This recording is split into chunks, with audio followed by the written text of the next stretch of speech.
আসসালামু আলাইকুম আপুরা ভাইয়ারা কেমন আছেন? আমিও আল্লাহর রহমতে ভালো আছি। আজকেও চলে আসলাম শাশুড়ি বৌমার ব্লগ নিয়ে। তো দেখেন কি সুন্দর ফুল পড়ে আছে, এগুলো হচ্ছে চালতা ফুল, চালতা গাছে ফুল। আমার কাছে খুবই ভালো লাগে, ফুলগুলা খুব সুন্দরভাবে বিছিয়ে রয়েছে পরে। এদিকে দেখেন সোয়াইবা পরে আচার খেয়ে পরে শুয়েছিল, তো আমি যাওয়ার পর ও উঠা দাঁড়ায় ছিল। তো এদিকে আমার শ্বশুর বাবা চলে আসছে, ওই যে আমার শাশুড়ি মা। তো সবাই আমরা অনেকক্ষণ ওয়েট করার পর আসলো। দেখতেই তো পেয়েছেন, সবাই ওই বাড়ি গিয়ে বসেছিল টুলে। তো এই যে আমার বাবাকে সবাই দেখার জন্য চলে আসলো। এই যে বাবা শুয়ে আছে। তো আমি একটা লোক খুঁজে পাচ্ছি না, এই যে লোকটা চলে আসলো। আপু একটা বিশাল বড় মাছ নিয়ে আসলো বাজার থেকে। আমি কোনো মাছের নামই জানি না, তেলাপিয়া মাছটা ছাড়া।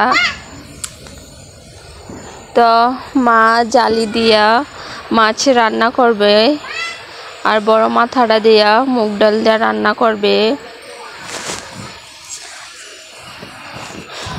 তো জালি দেওয়া মাছ, বড় মাছ রান্না করলে খুবই মজা লাগে খেতে। তো সবাই আজকে চিতই পিঠা দিয়ে গরু মাংস দিয়ে খাবে, আমি খাবো না, আমি আমুরি খাবো। আমার কাছে খুবই ভালো লাগে আমুরি। এদিকে কাকি নারকেল দিয়ে চিতই পিঠা খাচ্ছে এখন। কাকি মাংস দিয়ে খায় না।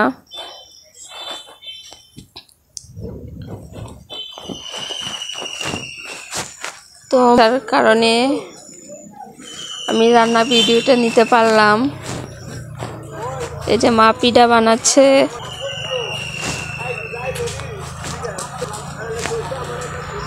এদিকে সুজিত ভাইরা সবাই মিলে ডেওয়া পাতা ছিল। আমাদের ডেওয়া অনেক বিশাল বড় বড়।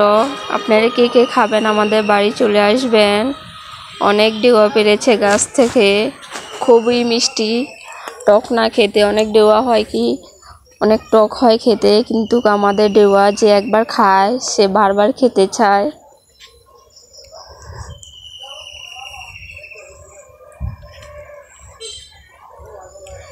এদিকে আমার মেয়েটা দুষ্টামি করতেছিল, এই যে আমাকে জিব্বা দেখাচ্ছে বারবার।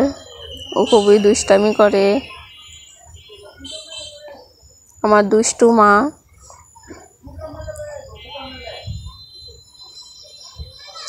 তো ইউটিউব চ্যানেল থেকে নতুন আপু ভাইয়েরা যারা দেখছেন অবশ্যই সাবস্ক্রাইব করে পাশে থাকবেন। পুরাতন আপু ভাইদেরকে অসংখ্য ধন্যবাদ।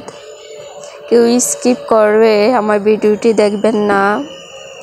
আর ফেসবুক পেজ থেকে যারা দেখছেন অবশ্যই ফলো করবেন। তো আজকে ভিডিওটি যদি ভালো লাগে থাকে অবশ্যই লাইক কমেন্ট করবেন।